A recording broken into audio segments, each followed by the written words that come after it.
ಮತ್ತು ನಮಸ್ತೆ ಫ್ರೆಂಡ್ಸ್. ನಾನು ಇದಕ್ಕಿಂತ ಮುಂಚಿತವಾಗಿ ಒಂದು ವಿಡಿಯೋ ಮಾಡಿದ್ದೇನೆ. ಆ ವಿಡಿಯೋಗೆ ಅಟ್ಯಾಚ್ ಆಗಿ ಈ ಎಲೆ ಬಳ್ಳಿ, ಈ ಎಲೆ ತೋಟ, ಈ ಸಮೃದ್ಧಿ ನೋಡಿ ಎಷ್ಟು ಚೆನ್ನಾಗಿದೆ ಎಲೆ.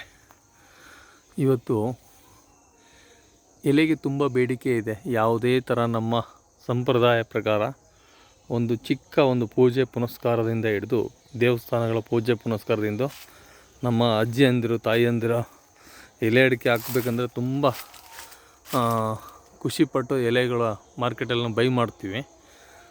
ಈ ಎಲೆಗಳಿಗೆ ತುಂಬ ಬೇಡಿಕೆ ಇದೆ. ರೈತರು ಇದೇ ತೋಟದಲ್ಲಿ ಎಷ್ಟು ಚೆನ್ನಾಗಿ ಅದ್ಭುತವಾದಂಥ ಬೆಳೆಸಿದ್ದಾರೆ. ಇದು ನಮಗೆ ಸೋರ್ಸ್ ಆಫ್ ಇನ್ಕಮ್ ತುಂಬ ಚೆನ್ನಾಗಿರುತ್ತೆ. ಅದ್ಭುತವಾದಂಥ ಇದು 1.5 ಎಕರೆಗೆ ಎಲೆ ಬಳ್ಳಿ ಇದೆ.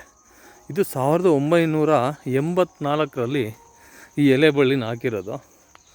ಆದರೆ ಇವತ್ತಿಗೂ ಇದು ಎಷ್ಟು ಅದ್ಭುತವಾಗಿದೆ. ಒಳ್ಳೆ ಮಣ್ಣಿರುತ್ತೆ, ಹತ್ರದಲ್ಲಿ ಕೆರೆ ಇದೆ, ಒಳ್ಳೆ ಇನ್ಕಮ್ ಸೋರ್ಸ್ ಇದೆ. ಈ ತೋಟ ಸೇಲ್ಗಿರೋ ಕಾರಣ ನಾನು ಇದ್ರ ಬಗ್ಗೆ ಎಲ್ಲ ಮಾಹಿತಿ ಕೊಟ್ಟು ಈ ವಿಡಿಯೋದಲ್ಲಿ ನಿಮಗೆಲ್ಲ ಹೇಳಿದ್ದೀನಿ. ಒಳ್ಳೆ ರೇಟಲ್ಲಿ ಸಿಗುತ್ತೆ ಬಂಧುಗಳೇ.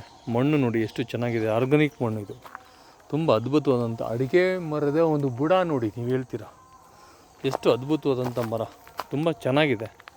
ಸಾಯಿಲ್ ಚೆನ್ನಾಗಿರೋದ್ರಿಂದನೇ ಇವತ್ತು ಇಷ್ಟು ಅದ್ಭುತವಾದಂಥ ನಾವು ಫಲನ ತೊಗೊಳಕ್ಕಾಗುತ್ತೆ.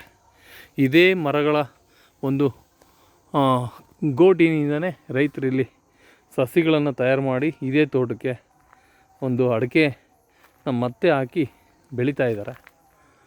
ತೆಂಗಿನ ಮರ ಇದೆ, ಒಳ್ಳೆ ಸಮೃದ್ಧಿ. ಹಣ ತಗೊಂಡು ಯಾವ ಮನುಷ್ಯ ಏನು ಮಾಡೋಕ್ಕಾಗುತ್ತೆ? ಇಂಥ ಒಂದು ತೋಟನ ತಗೊಂಡು ಇದರಲ್ಲಿ ನಾವು ಒಂದು ಒಳ್ಳೆ ಬೆಳೆ ಬೆಳೆದ್ರೆ ನಮಗೆ ಇದಕ್ಕಿಂತ ಸಮಾಧಾನ ಯಾವುದೂ ಇಲ್ಲ ಅಂತ ನಾನು ತಿಳ್ಕೊತೀನಿ, ಹಾಗೂ ಭಾವಿಸ್ತೀನಿ ನಾನು.